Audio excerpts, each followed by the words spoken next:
Welcome. Today we're going to talk about completing the Learning Outcomes Worksheet. If you don't have a copy of the Learning Outcomes Worksheet, you can find it in the video links below the video or in your course. As an example, we're actually going to be using the course on editing an online course. So let's get started. So the very first sheet is the asset inventory, and this is where you're going to list all of the assets that exist in your course. You're going to list any activities, any assessments, tests, quizzes, anything the students are expected to do, or any resources that exist in the course.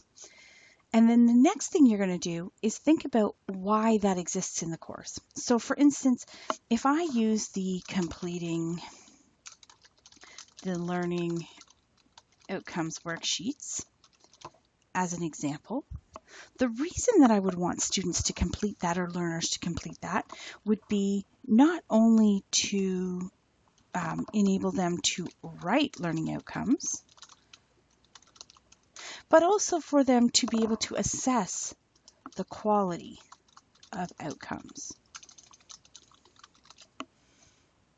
So you're going to complete this, you're going to keep going all the way down. You may even need multiple pages for this. The difficulty may come if you've inherited a course that someone else created, and especially if you no longer have access to that person. You may sometimes have to guess on why they might have included particular aspects. If you don't have an answer for why, it's okay to leave it blank, because from there you're actually going to think about it, and maybe that's something that you actually don't need in the course. So lastly, you're going to think if there's anything that's missing. Is there any behaviors or skills, results, or outcomes that maybe should have been included that weren't? We're not going to spend a lot of time at this point because there's going to be a few opportunities for this type of reflection. So the next page that you'll see is the results inventory. And from here, we're going to take the results from the first sheet, which were all of the results listed here, and we're going to transfer them to this sheet. So our first one might be right learning outcomes. And from there, you have to think, okay, is this a core outcome? Is this one of the 4 to 6 primary reasons for being of this course? You could go as low as 3, or I wouldn't go more than 7 when you're looking for a good number of outcomes. You probably tend to want to be in the lower numbers, although there's certainly plenty of times where you would want to be higher, especially if there's specific learning criteria that are given to you by the stakeholder. The next piece might be is the unit outcomes. These tend to be outcomes that are associated to a unit, and they tend to be skills or knowledge that build into those core outcomes. So for learning outcomes, obviously, I think that's a core one, right? Right, learning outcomes. There might be other pieces, and we'll see that as we move along, that tie directly into that. So that might be, for instance, being able to look at the results of your course. That's not an outcome for this particular one, but there are certainly things that could feed into that. So let's look at another one. Let's look at assess the quality of outcomes. So that would be something that relates back to learning to write outcomes. So we're going to add them here, right? Oh, assess the quality. And that might tie back as well to write learning outcomes. So let's look at another one that might have come out of the results of if we were doing this course, which would be to understand components of an online course. Well, when we look at that, what sort of outcomes might feed into that? So for instance, it might tie to a core outcome, which is being able to edit an online course, but it would also tie into a unit outcome of assessing the quality of an online course. So you can see that each result doesn't necessarily mean there's only one core outcome, or it can be a core and a unit. You can actually also have multiple units that are unit outcomes, or really even core outcomes that are associated with a single result. That's not actually uncommon. So once you're done, you're going to use as many pages as you need for this. But then once you're done, you're going to take a look and you're really going to consider if there's any key parts to this course that really needs to be there. I would highly recommend, especially if this is a professional development course, that you're going to take this back to your stakeholder, to the person who's having you develop this course that you report to, and make sure that there's nothing that you're missing. Make sure that the purpose of this course has been adequately captured by showing them this idea of what the outcomes are for this course. So once you finish that, you're actually ready to write. So we'll start right at the top. And so we think, okay, well, what do I intend to accomplish? And here I'm going to take a good stab at writing a good outcome. So I'm going to say, you know what, I want students to be able to write strong outcomes appropriate to the course. Not bad, right? So the next thing, and we're going to use this a little bit later, but it just gives you another place to put this, and it sounds a bit like repetition, but it's keeping it all together. Which assessments are currently linked to this result? This is actually going to point out if you don't have any linked as well. So for instance, the writing learning outcomes worksheets would be an assessment that's associated. Also the rubric. The learning outcomes rubric. So then from there, it's okay, what behavior do you expect a student to know or be able to do?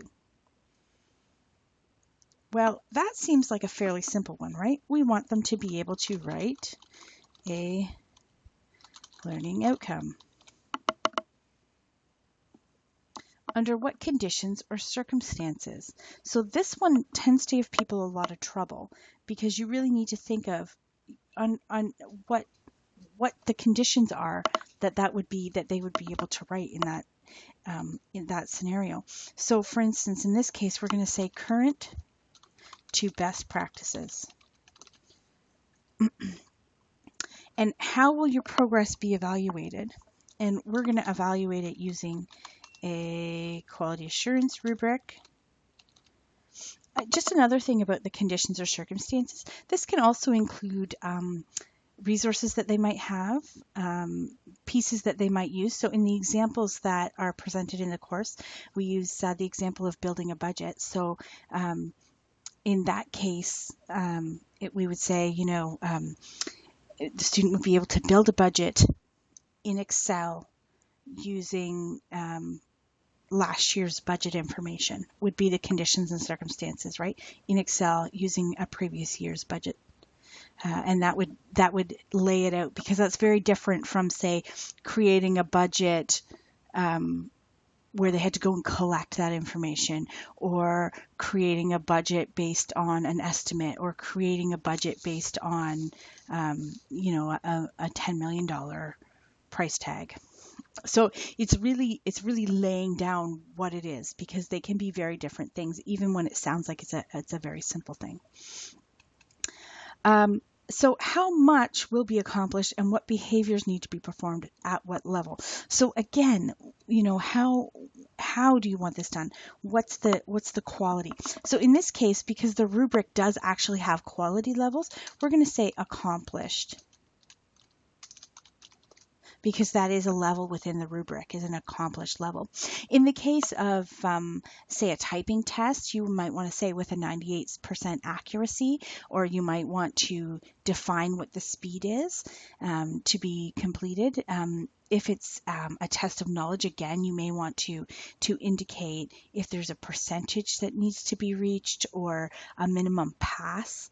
And that's where that's going to be. What level does it need to be performed at? And that's going to be really specific. And I know the tendency is to say, well, it's going to be perfect, but you need to consider what level your students or your learners are coming to in, and what level they need to leave in. If this is a one part of a many part section, then maybe it needs to be at a very low level for the first course, and then it would progress from there. So it's not necessarily a perfect, but maybe it is, and that's where you would list that. So now I take all these pieces, and you'll see that I can start to get a lot more specific.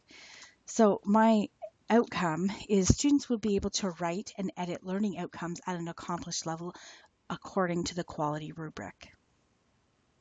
So you can see that that's far more specific than my original write strong learning outcomes appropriate to the course. So once you finish this, you'll see there's also a sheet for unit outcomes. With the unit outcomes, they really are far less specific because the time doesn't need to be, they don't need to be as specific when they're, because they're really just tying back to a core objective. You shouldn't have unit objectives that don't tie back to a core objective in some way, shape, or form. So the last worksheet that you're going to find, and I've already filled this one in just to save a little bit of time, is the learning outcomes matrix. And what this allows you to do is very similar to a course map, but not quite. And what it does is it allows, so in this case, I have 3 outcomes, and I've just used short forms for it. I haven't written the whole outcome in here. So write outcomes, identify areas for improvement, and edit a course are my 3 outcomes for this particular course. So from there, I would go by unit. So there's 4 units in this course, and within each unit, I'm going to list the activities that are associated to that worksheet. It's not uncommon for you to see this sort of kind of imbalance, primarily because once we form the outcomes in the first one, there's a really heavy emphasis placed on learning outcomes, assessing learning outcomes, working with learning outcomes in the first course. There's also a lot of tie-ins to some of the other pieces, although you'll find they're not really, really deep. The deep pieces in the first unit are the outcomes. Then as we move on, it starts to go into some of the other outcomes.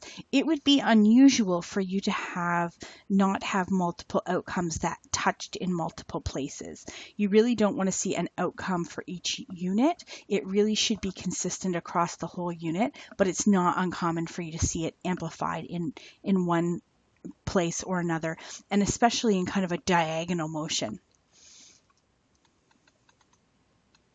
So the last step is to really sit and look, are there any gaps? Is there any underrepresented or overrepresented skills? So for instance, we may say, well, learning outcomes isn't carried throughout.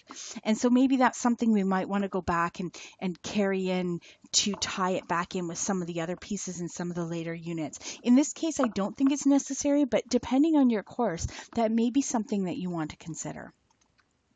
So really, that's all there is to completing this form. There will be some additional samples posted in the course, which show you some different ways of coming at the same problems.